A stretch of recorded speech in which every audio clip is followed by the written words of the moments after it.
معاكم عن الرز. طبعا الرز شغل برضو، كان معانا في اخد اراء ناس كتير، والناس كتير بتتكلم عن اسعار الرز، وان ازاي الحكومه شالت ايديها من على التسعيره الجبريه وسابت المواطن للتاجر. يعني ان المواطن اصبح منه للتاجر يتحكم فيه زي ما هو عايز، يبيع بالسعر اللي هو عايزه. ولكن انا هنا كان ليا راي وليا اختلاف تاني، وكان ليا كلام تاني في المنظومه.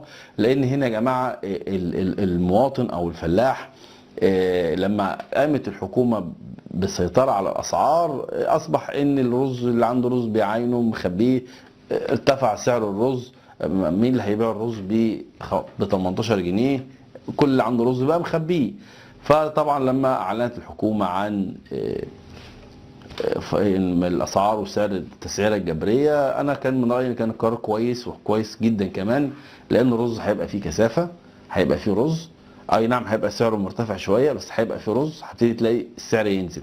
زي ما اتكلمنا برضه عن الفراخ، مفيش اعلى السعر، ضخينا فراخ نزل السعر. فهو ده نفس النهج ان شاء الله، السعر هينزل. سعر الرز هيبقى ان شاء الله يعني هينزل باذن الله عن السعر اللي احنا متراوح الايام ديت 20-25. النهارده هيكون معانا على الهاتف نقيب الفلاحين استاذ مجدي ابو العلا، نقيب الفلاحين بالجيزه. اهلا بحضرتك يا فندم.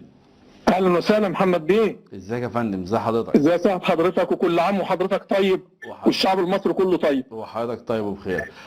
تقدر تكلمنا الاول يعني ايه تعليق حضرتك عن سعر الرز وقرار الحكومه انها سابت التسعيره الجبريه وسابت التاجر منه للفلاح، ويعني عايزين نعرف الساده المشاهدين وجهه نظرك برضه يعني.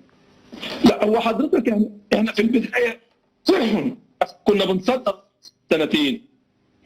ليه؟ كان بنزرع 3.5 مليون فدان، وطبعا طلع قرار بتقليص زراعه الارز لانه طبعا من الزراعات الشرهه للميه،